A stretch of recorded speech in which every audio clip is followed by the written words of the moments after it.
Marta yang mulai ketakutan langsung menutup telinga dan memejamkan kedua matanya. Astagfirullah, astagfirullah, ucapnya dengan agak keras. Beruntung setelah beberapa lama Marta menutup telinga dan matanya, suara itu tidak terdengar lagi. Ia buru-buru menyambar ponsel di sampingnya dan menghubungi sepupunya. Halo Anto, kamu bisa kesini sekarang nggak? Tolong, aku barusan digangguin, ucap Marta tanpa memberi kesempatan sepupunya itu untuk berbicara terlebih dahulu. Hah? Siang-siang gini? Pokoknya kamu kesini sekarang. Oke, aku OTW deh. Marta pun berdiri, berjalan ke sana kemari di dalam kamar seperti menunjukkan kegelisahannya. Jangan masuk, ucap Marta berulang kali. Entah apa maksud dari kata-kata Marta itu, yang jelas tak selang beberapa lama tubuhnya bergetar, menghentak-hentak, dan Marta pun terdiam, menunduk. Bersama dengan itu, Antok sepupunya pun datang. Marta menoleh dan berjalan menuju pintu depan dengan gelagat yang cukup aneh. Membukakan pintu lalu tersenyum kepada Antok dengan tatapan yang sinis. Melihat itu, Antok sepertinya tahu apa yang terjadi. Ia pun masuk dengan sedikit mendorong tubuh Marta sambil memegang tangan sepupunya itu. Siapa kamu? Aku Marta, jawab Marta dengan nada datar. Jangan bohong kamu, aku nggak ngelihat Marta di wajahmu, bentak Antok lagi yang yakin bahwa sepupunya itu tengah dirasuki oleh sesuatu. Ternyata sepertinya memang benar dugaan Antok jika Marta kini sudah dirasuki. Ini pasti sosok yang tadi gangguin Marta, batin Antok sambil terus menatap Marta yang mulai senyum-senyum aneh. Marta, temanku ada di atas, lagi jagain adikku, ucap sosok yang merasuki tubuh Marta itu. Kamu siapa? Aku Mayang. Aku tinggal di loteng rumah ini dengan adikku, kata sosok itu dengan nada yang tinggi. Sosok yang berada dalam tubuh Marta itu pun hanya tersenyum dan berkata, jemput aja sendiri sana kalau mau, ucapnya sambil meraih tangan Antok dan menjabat tangannya.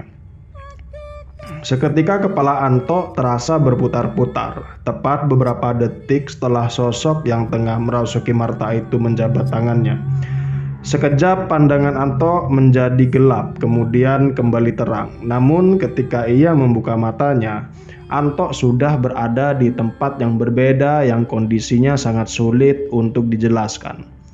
Tampaknya makhluk yang bernama Mayang itu membawa Antok untuk menjemput Marta di tempatnya.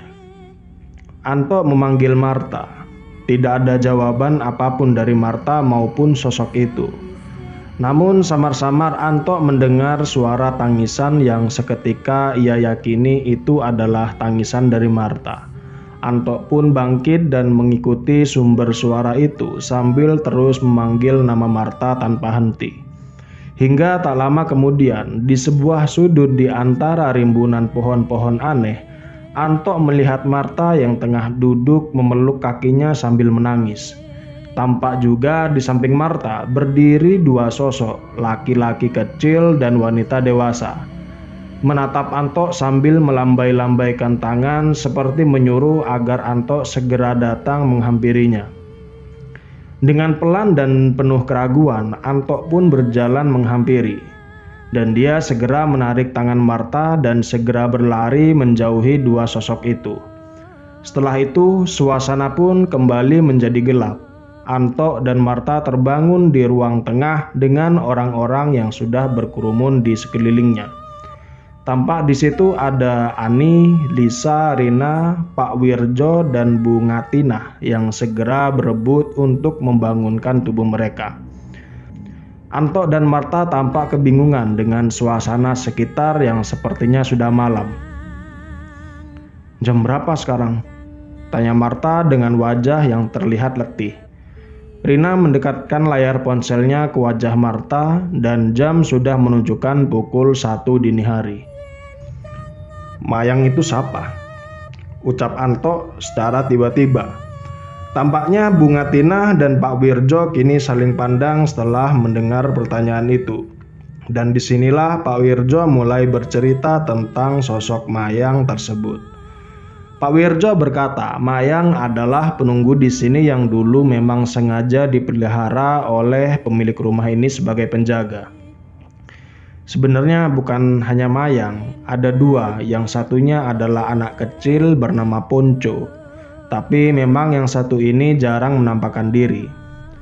Pak Wirjo juga menambahkan, semenjak pemilik rumah ini meninggal dan diwariskan ke anak-anaknya, sosok Mayang ini memang kerap menjadi pengganggu, terutama untuk orang-orang baru yang menghuni rumah ini. Tapi dia sebenarnya tidak jahat.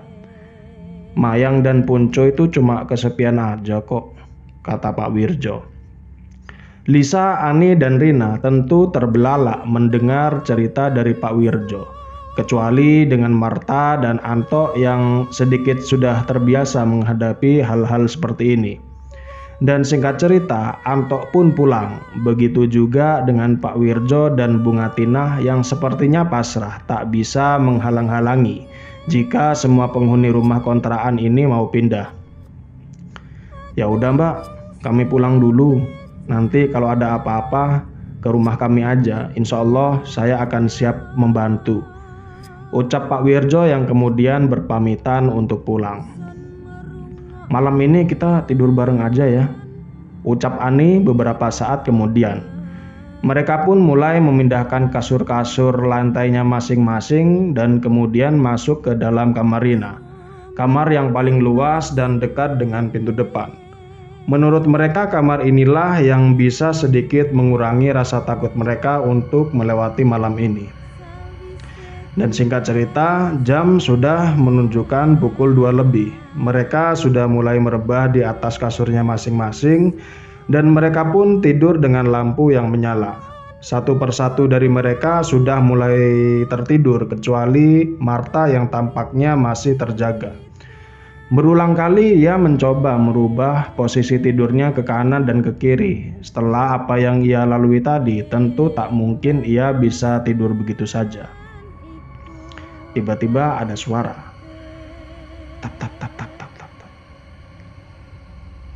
Suara itu terdengar seperti suara orang berlarian di luar kamar. Marta yang sensitif namun penakut ini mencoba membangunkan Ani, temannya itu yang posisi tidurnya paling dekat dengannya.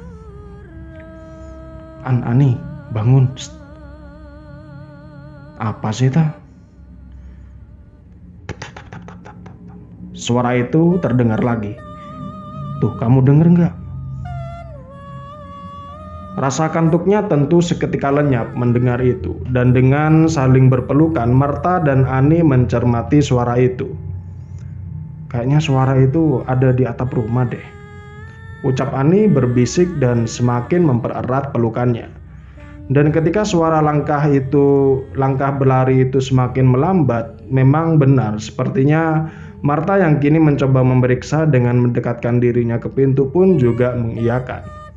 Iya, kayaknya emang suaranya dari atap rumah. Tapi tetap aja suaranya berada di luar kamar. Hingga jeda beberapa saat, suara langkah itu kian melambat, merangkak ke bawah dan semakin ke bawah. Kini suara itu terdengar seperti tengah merayap dan menapaki pintu kamar. Dan turunlah sosok itu dari pintu. Dan terlihat bayangan seseorang dari celah bawah pintu kamar. Marta dan Ani hanya bisa terdiam memandangi celah bawah pintu, hingga sosok di balik pintu itu pun mulai seperti mencakar-cakar. "Hei!" ucap sosok dari balik pintu itu dengan serak berbisik dan mendesis. Ani yang sudah tak bisa menyembunyikan ketakutannya itu pun langsung menangis menutup matanya sambil mempererat pelukannya. Jangan ganggu kami. Mayang, jangan ganggu kami," atau aku akan marah," kata Marta lagi dengan agak pelan meski tampak penuh keraguan. Dan sosok itu pun terdiam, tak bersuara. Untuk beberapa saat Marta mulai berdoa untuk menenangkan diri.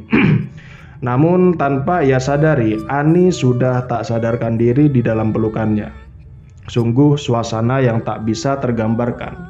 Dan dengan pelan Marta pun merebahkan tubuh Ani di sampingnya dengan ia yang juga ikut merebah. Marta menatap langit-langit. Otaknya berpikir betapa kacaunya hal yang baru saja ia alami. Ketakutannya pun seakan mulai kebas tak terasa, berubah menjadi rasa khawatir. Ada hal apa lagi yang akan terjadi nanti? Di antara lamunannya itu, Lisa pun memanggilnya. Ternyata dari tadi Lisa juga mendengar itu. Namun ia merasa terlalu takut untuk membuka matanya. Marta langsung menoleh ke arah Lisa yang sudah membuka matanya itu. "Apa itu tadi?" "Loh, emang kamu juga dengar?" "Iya, aku juga dengar, tapi aku takut." "Udah, kita tidur aja." Marta ini jelas-jelas tak ingin membuat suasana menjadi semakin tidak nyaman. Hingga entah bagaimana, Marta dan Lisa pun berhasil tertidur dengan saling memeluk Ani yang entah pingsan itu berada di tengah. Dan singkat cerita, pagi pun tiba.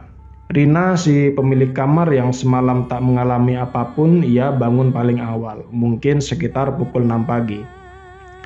Tanpa berpikir macam-macam, Rina bangkit dari tidurnya, berjalan keluar kamar sambil membangunkan teman-temannya. Ani tampak mendengar suara Rina tadi. Dengan sedikit terkejut, ia membuka matanya dan kembali memejamkannya, mengernyitkan dahinya sambil memegangi kepalanya. Baru saja Lisa dan Marta bangkit dari tidurnya, tiba-tiba Rina masuk kamar dengan terburu-buru. Cepat keluar sini. Aku tunjukin." Sontak mereka semua pun memeriksa keluar dan untuk melihat apa yang ingin diperlihatkan. "Apaan tuh? Kayak jejak tangan dan kaki."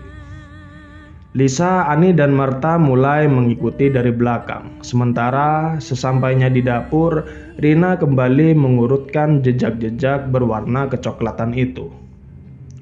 "Nih, kalau diurutin nodanya berhenti di sini," ucap Rina lagi yang kini sedang menunjuk di arah atas pintu kamarnya sendiri. "Kita semalam dengar suara," kata Lisa kali ini yang langsung dijelaskan oleh Ani dan Marta. Soal suara orang yang merangkak di langit-langit tadi malam. Hingga setelah itu mereka memutuskan untuk melaporkan ini kepada Pak Wirjo. Pak Wirjo datang dengan sapu atap. Ia membersihkan jejak-jejak kecoklatan yang berada di atas langit-langit rumah itu sambil terus menggelengkan kepalanya. Sementara di sini Rina terus meracau dalam panggilan teleponnya. Begitu juga dengan Ani yang tampak merengek kepada orang tuanya yang tengah diteleponnya. Dan setelah diskusi yang cukup singkat, akhirnya mereka semua memutuskan untuk keluar dari rumah itu hari itu juga. Marta yang sebenarnya tak begitu setuju pun akhirnya mau tak mau harus ikut. Dan setelah berkemas dengan buru-buru, beberapa jam kemudian Marta, Lisa, Rina, dan Ani pun pergi dari rumah itu dijemput oleh orang tuanya masing-masing. Kecuali Marta yang tampak dijemput oleh Anto, sepupunya. Sekian cerita sedikit singkat ini. Terima kasih sudah mengikuti part 2 dari cerita Mayang ini. Dan saya mohon maaf apabila ada salah kata yang saya ucapkan, salah ejaan, dan ada kata-kata saya yang tidak enak di hati kalian. Saya mohon maaf. Terima kasih buat kalian yang sudah mendengarkan cerita ini dari part 1 sampai yang terakhir ini part 2. Semoga cerita ini bisa menjadi teman di waktu istirahat dan tidur kalian. Saya Udin, host dari podcast Horor Sendirian. Terima kasih. Sira guronono kaki